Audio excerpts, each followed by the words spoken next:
आज हम पढ़ेंगे क्लास 6 का 12वां पाठ। 12 को संस्कृत में पढ़ते हैं द्वादशः पाठः, अर्थात 12वां पाठ। पाठ का नाम है दसमः त्वम असि, अर्थात 10वां तुम हो। तो अब देखते हैं 10वां क्या चीज़ है, पाठ में देखते हैं। तो देखिए आगे, एकदा 10 बालकाः स्नानाय नदीम अगच्छन्। एक बार क्या हुआ कि 10 बालक स्नान के लिए अर्थात नहाने के लिए नदी के पास गए। ते नदी जले चिरम स्नानम अकुर्वन्, और वे लोग क्या किए, तालाब में नदी में बहुत देर तक स्नान किए। ततः ते तीर्थवा पारम गतः, और उन सबको अर्थात नदी को पार करके उस पार चले गए, नदी के दूसरी पार। यदा तेषां नायकः अपृच्छत्, फिर क्या हुआ, जब इन 10 में से जो इसका नायक था सो पूछा, अपि सर्वे बालकाः नदीम उत्तीर्णाः, अर्थात जितने भी हम 10 गए थे तो सभी बालक ने क्या नदी को पार कर लिया है। तो इस प्रकार से जो बालक सबका जो नायक था वो सबसे पूछता है। फिर आगे कहता है, तदा कश्चित बालकः अगणयत्, तब क्या हुआ, कोई उस 10 बालक में से कोई एक बालक गिनती करता है।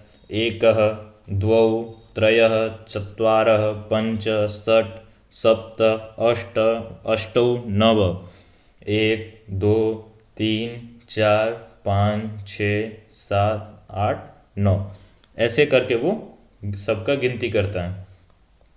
सह स्वयं न अगणित, और इस प्रकार से वो क्या है, सामने जितने भी थे सभी को तो गिन लिया, फिर उसने क्या किया, अपने आप को ही छोड़ दिया, उसने अपने आप को गिनती ही नहीं किया।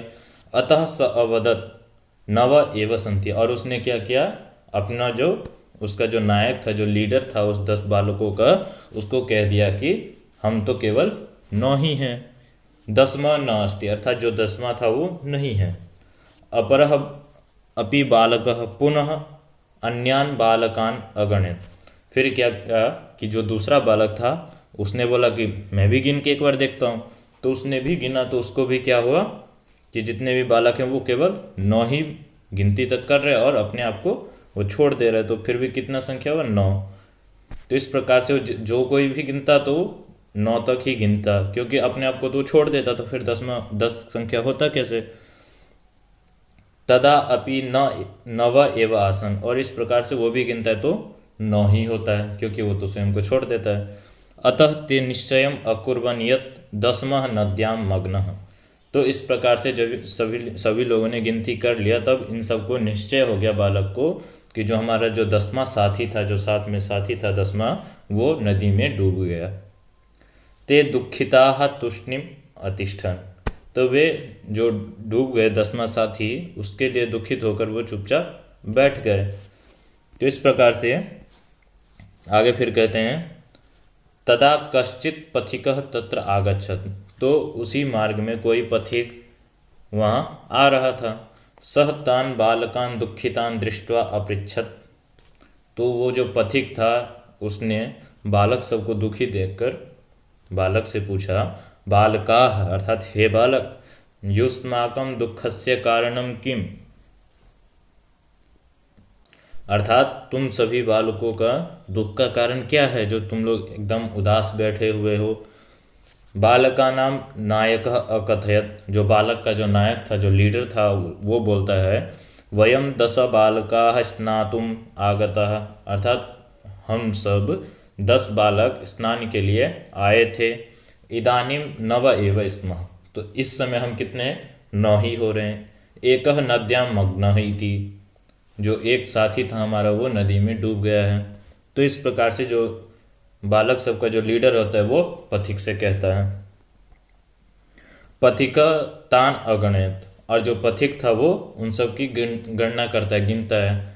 तत्र 10 बालकाः एव आसन्, और वहाँ पर क्या होता है, जब पथिक गिनता है तो उसको तो 10 बालक आते हैं गिनती में। सह नायकम आदिशत् त्वं बालकान गणय, और वह नायक को बोलता है, तुम बालकान गणय, अर्थात तुम बालक की गिनती करो। स तू 9 बालकान एव गणयत्, और उसने क्या किया, फिर गिनती किया नायक ने तो 9 ही गिना। सामने वाले जितने थे सभी को तो गिन लिया, न कि अपने आप को फिर छोड़ दिया।